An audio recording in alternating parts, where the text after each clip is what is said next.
Jeg hedder Stefan Mikkelsen, bor på Falster, driver og ejer Boderup Gård. Vi har omkring 14 hektar landbrugsjord.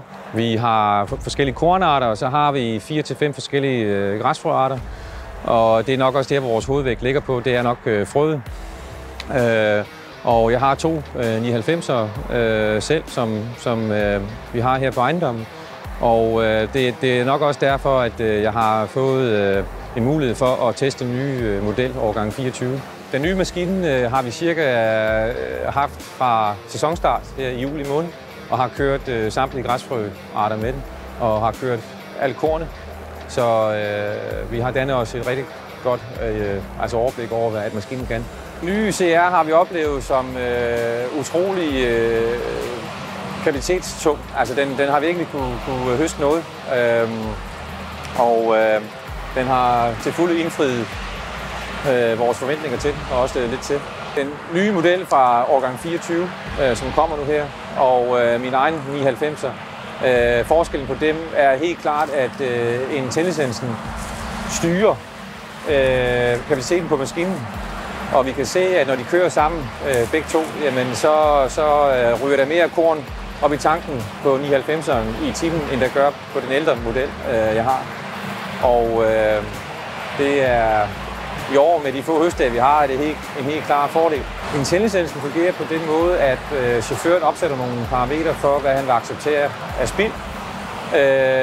Og ud fra det, så optimerer maskinen hele tiden tærskværket. Jeg var lidt overrasket over, hvor stærk majtærskeren faktisk kunne køre, og jeg har rent fysisk også været ude og kontrollere, om den faktisk også spildte.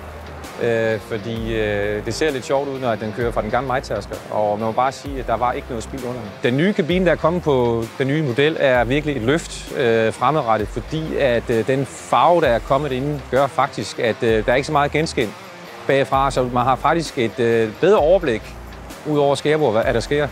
Det nye design, der er kommet på maskinen, er jo et løft til maskinen, må man sige. Den gamle ældre model, som jeg kører med, er også en rigtig flot maskine, men det er helt klart et løft til, hvordan en ny holdermajtærsker skal se ud i fremtiden.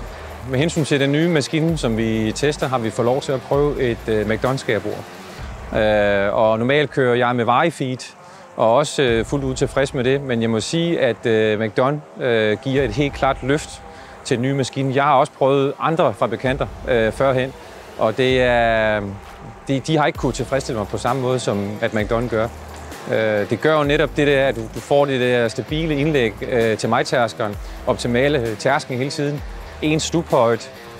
Vi kan endda spare en afpudsning i vores udlægsmarker, hvis vi høster med et McDon, fordi så er det klippet helt til jorden.